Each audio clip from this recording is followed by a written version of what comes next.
এক ফোঁটা জ্বালানি ছাড়াই কি অনন্ত মহাকাশে পাড়ি দেওয়া সম্ভব? রকেটের ভারী ইঞ্জিন বা তেল কিছুরই লাগবে না, শুধু আলো দিয়ে ছুটবে মহাকাশযান। কিন্তু কিভাবে? বিজ্ঞানের এই যুগান্তকারী প্রযুক্তির নাম সোলার সেল বা সৌরপাল। ঠিক যেমন বাতাসে পাল তুলে সাগরে নৌকো চলে, মহাশূন্যে এই যান চলবে স্রেফ আলোর ধাক্কায়। চমকে যাওয়ার মতো তথ্য হল, আলোর কোনো ওজন বা ভর না থাকলেও এর গতিশক্তি বা মোমেন্টাম আছে। সূর্যের আলো যখন আয়নার মতো চকচকে বিশাল পালের ওপর এসে পড়ে, তখন ফোটন কণাগুলো ক্রমাগত ধাক্কা দিতে থাকে। আর এই অবিরাম ধাক্কার চোটে যানটি মহাশূন্যে সেকেন্ডে হাজার হাজার কিলোমিটার গতিতে ছুটতে শুরু করে। একবার চোখ বন্ধ করে দৃশ্যটা ভাবুন।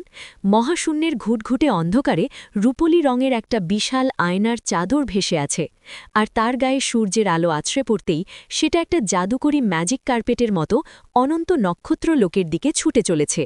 আর সবচেয়ে বড় টুইস্ট হল, সাধারণ রকেটের জ্বালানি একসময় শেষ হয়ে যায়, কিন্তু সোলার সেলের জ্বালানি হল আলো, যা কোনো দিন শেষ হবে না।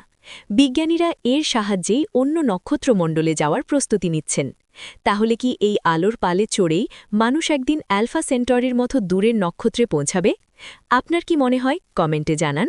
আর মহাকাশের এমন আরও অজানা রহস্য জানতে সায়েন্স টক সাবস্ক্রাইব করুন।